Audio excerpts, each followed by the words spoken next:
Even after the redevelopment, Diamond Heights is still one of the steepest and hilliest neighborhoods in San Francisco. Whoa, I need to lose some weight or get younger. Welcome to San Francisco, and today we are reviewing the Diamond Heights neighborhood.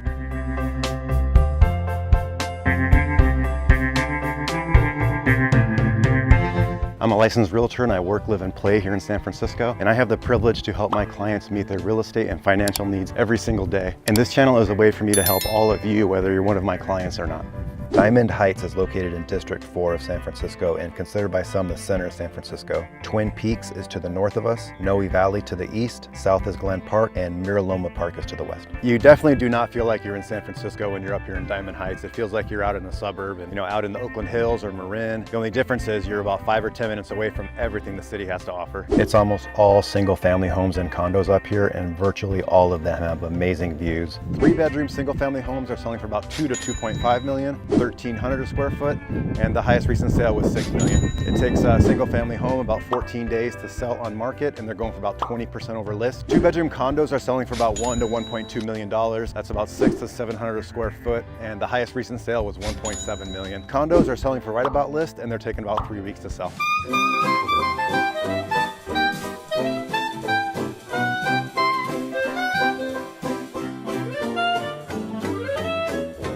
Diamond Heights was developed on 3 hills: Red Rock Heights to the northwest, Gold Mine Hill in the center, and Fairmont Heights to the southeast. San Francisco's population started to boom in the late 1800s, and residents were looking for a place to get away from all the overcrowding. However, sales for lots up here in Diamond Heights were going very slow due to the deep grades. Any attempt at a traditional development up here were never realized due to all the extreme hills. The grid-style development plan never did see success like it did in other parts of San Francisco. It just was not economically feasible, because this would have ended up being the steepest streets in San Francisco, up to 35% grades. Cars and horse-drawn carriages would just not be able to get up here. But this is the neighborhood where the hills defeated the grid. The grid layout was finally defeated by a plan with curving streets hugging the natural topography and providing some of the best views in San Francisco. Taller condos at the top and single-family homes as you meander down the hill, so everybody has a great view. Horseback riding was a popular activity for residents here in the 1800s. You would also see grazing cows and goats all roaming throughout here. The Good Brothers Dairy was actually located right here in the 1930s until it burned down. 2 million cubic yards of earth were removed from the top of these hills and regraded to flatten the saddle in between the hills. The goal was to build 3,000 homes, all with spectacular views, while maintaining that natural, rugged feel and still getting plenty of sun and minimizing the amount of wind.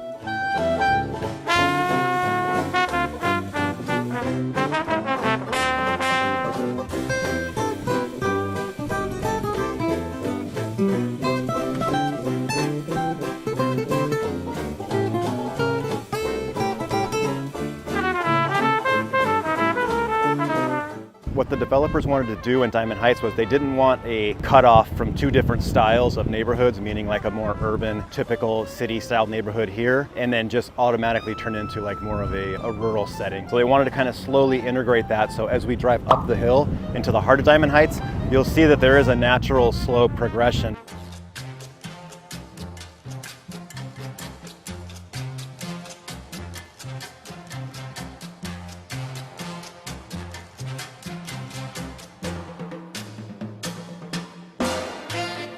The working class was slowly moving out of San Francisco because they were too crammed, but they did not like the long commute back into the city either. So architects and developers scrambled to deliver a spacious urban environment within the city limits. Enter Joseph Eichler. Over the past few decades, Eichler has gained a cult following here in San Francisco. If you talk to any homeowner here about architecture, they'll likely mention Eichler's. Contrary to popular belief, Eichler was not an architect, he was a developer. Some party trivia for you if you ever hear anybody talking about Eichler and you want to be the cool guy at a party. Who here likes a good story about a bridge? The homes Joseph Eichler developed and inspired still hold their own in a city dominated by the best architecture in the country. But Eichler did not start out with such a great reputation. In a city full of architecture designed to showcase the homeowner's wealth, these affordable homeowners for the working class did not really have a place in upper class social circles that lived in your Victorians and Edwardians, Queen Anne's, Craftsmans, and the like. And of course I'll have the weekend. What is a weekend? Here is a good example of how they took advantage of the views for the different sides of the streets. So behind me are the higher rise homes, which can look over into the canyon behind me. And then I'll show you the smaller homes here that I'm facing right now that are a lot more low profile roofs, so they're not interfering with the view for the homes behind me.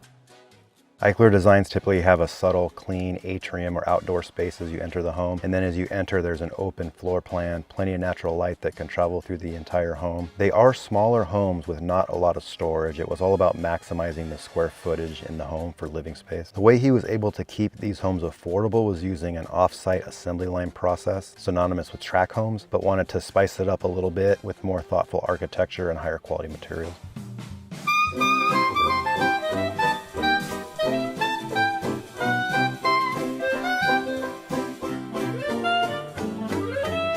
This is the last Victorian in Diamond Heights. It was built in 1895. It's a 4-bed, 4-bath, and it sold last year for $3.2 million. Of Eichler's 11,000 homes in Northern California, there's about 100 of them here in Diamond Heights. They were all built between 1962 and 1964, and we're selling for about $35,000 to $45,000 a piece. We are at the top of Diamond Street, and this is where the neighborhood got its name. Diamond Heights is one of the main roads that feeds up to the top of the neighborhood, and a lot of other new streets that were developed during the redevelopment are also named after precious stones. I mean, I was Josh Safdie's muse when he wrote Uncut Gems. Right. But half a century later, demand for these rare urban Eichlers began to gain momentum to the point where even half-destroyed spec houses were selling for full price, and inventory levels were very low since homeowners were not interested in selling, a trend that you still see today. I'm down in Noe Valley. Just above us is Diamond Heights, and I wanted to show you these power lines, which is pretty common to see in San Francisco. All the power and utility lines are all above ground. Well, the Diamond Heights redevelopment, they had all the power lines and all the utility lines are all buried underground.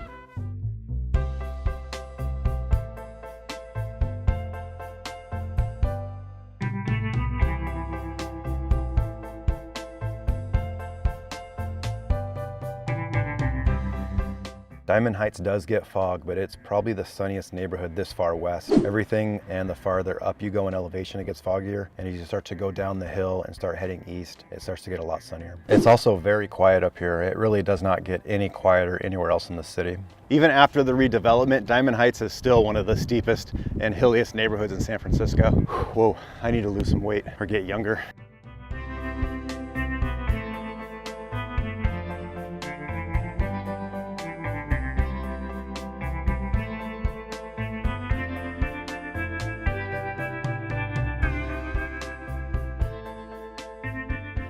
Transportation scores are not great up here, but that's kind of what the attraction is. You're 5-10 minute drive from everything, but you feel like you're out in the middle of nowhere. Walk score is 76, transit score is 67, and the bike score is 59. And the closest BART station is the Glen Park BART, 0.9 miles away. Let's check out the parks in Diamond Heights.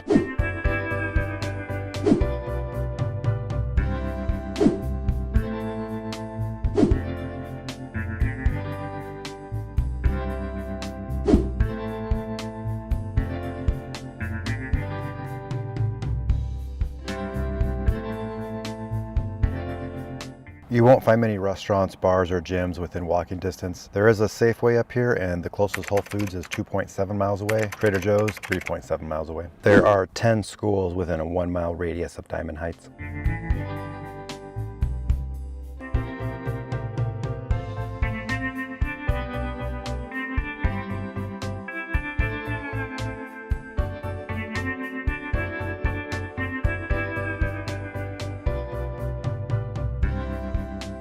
If you want any more information about Diamond Heights or any other neighborhood in San Francisco, call, text, email me. I'd love to hear from you.